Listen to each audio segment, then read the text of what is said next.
What's going on, guys? Welcome back to BlackTideTV. Today I've got my patch 1.08 video for you. Patch 1.08 being the most recent update to Call of Duty Infinite Warfare, coming out January 27th, which was a Friday of all days. Normally we get updates on Tuesdays, and with the upcoming release of DLC 1 on January 31st, which just so happens to be a Tuesday, the entire Call of Duty community was collectively thinking that, oh, we're going to get an update on the day that the DLC drops. It's going to be a couple hours until we can play the DLC as we get this huge update that adds in leaderboards and all this other stuff. They're going to patch a whole bunch of weapons. They're going to probably add in more Quartermaster updates, even though they just added 600 new items, etc., etc. But we didn't get that. They went ahead and updated a whole bunch of stuff ahead of time on the Friday, blew everyone's minds, ruined everyone's schedules. Let me tell you, I had a whole bunch of videos planned to release on the lead up to January 31st, so all of those videos are now backlogged. I had to really rearrange my entire schedule, and this isn't even including golden weapon reviews, first look camos, which I am incredibly far behind on. So those are even postponed further now while I get through all of this news and all the crazy things that are happening. So if you have not turned on your notifications yet for this channel, definitely head down there. Next to the subscribe button, there's a little bell. Turn that on because I'm going to have multiple uploads, and when I have multiple uploads, a lot of videos seem to miss sub boxes. So definitely turn on your notifications. There's going to be multiple uploads over the next couple of days while I try and get through all of this stuff as fast as I possibly can. In today's video, I'm breaking down all of the important changes to Call of Duty Infinite Warfare brought along by patch 1.08. So there's some big stuff in there like leaderboards, medals, stuff that the entire community is talking about, and you likely have the gist of it, but I'll mention it all the same. And there's some small stuff in there that might have gone over your head, under your nose, some very interesting changes that were made that were not mentioned in the patch notes that not a lot of people are talking about, and hopefully I can break some of this news to you. Most of this stuff is in an order from most important to least important, but there are some outliers in there, so don't take the order of this list as gospel. Please treat each topic as its own individual news bite. Now, starting off strong, we're talking about leaderboards. Leaderboards are finally in the game. Many players may have missed the addition of the leaderboards as they came out a little bit later at night. They didn't drop with the rest of the update, but they are definitely in there, and they have this new system. It's like a top 10, top 5, top 1% system, and then once you're in the top 10,000, you can see your rank in the world. I'm in the top 0%, whatever that means. I feel like I'm like 10 people outside of the top 10,000 or something like that.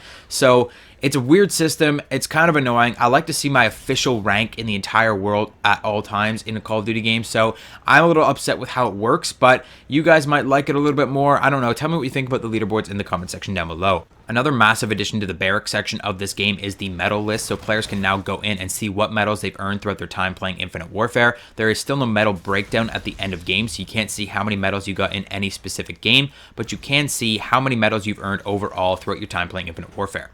Moving into the time-sensitive stuff now, Hyper Team Deathmatch is a new featured game mode that will be with us for the rest of the week. I will have a full video on Hyper Team Deathmatch coming out either later tonight or tomorrow, where we'll discuss all of the ins and outs and what you should be using the game mode for. For now, let's just say that it is micro turd-ocalypse out there, so make sure you put on Blind Eye. Also time sensitive, we are currently experiencing double XP, double weapon XP until February 3rd in celebration of the release of DLC 1 Sabotage on January 31st. This is one of the longest XP events that we've ever had, and I definitely recommend that you get on and grind while you have the chance. Next up, we're talking mission teams. Although there was no light shed on the rumored 5th mission team Blood Anvil, the 4 existing mission teams were extended from rank 50 to rank 100. You can now grind missions for extra salvage up to Commander rank 100. As of right now, it seems that each and every level will cost 20,400 XP to rank up and will reward 75 salvage per level. Now, at rank 10, 20, 30, 40, 50, or I should say 60, 70, 80, 90, 100, you will be rewarded with a Mark II variant of the original mission team variant, which is pretty cool. I like how they're doing that. They're adding in extra ways to earn salvage. Sure, it's only 75 salvage per level, and it will take about 20 games to get up to that 75 salvage, but I feel like that's going to increase as you go. Like between rank 0 and 10, or 50 and 60, you'll get 75, and then maybe between 60 and 70, you'll get 150, etc., etc. I think that would be really cool and would make a great middle ground for making us really grind to get our salvage in the traditional sense rather than just finding it in supply drops. So if they did that, I think they could pull it off. If they do 75 salvage for every single level through level 99 to 100, then there's going to be a revolt on their hands, but we'll talk about that when that happens. Moving on to supply drop items now, the Quartermaster weapon camos that were added with the most recent Quartermaster update were completely jacked. They were just cut and copied and pasted emblems and calling cards all over our weapons. They looked terrible. Everyone was pissed off about them. 600 items into the supply drop system, and they were just terrible looking. They were not put together correctly. They have been redesigned. Almost every single one of them has been redesigned. They look a lot better now. They look like they were actually engineered by somebody, not just cut and copied and pasted. The flag camos, on the other hand, are a whole other story. These things are jacked in a completely different way. They are completely different from what they were, but they're still just as terrible. So hopefully we have another patch coming out for the camouflages in the future, fixing these flags to make them actually patriotic. Sticking with our theme of supply drop items, every single accessory in the entire game has been increased in rarity in the supply drop system.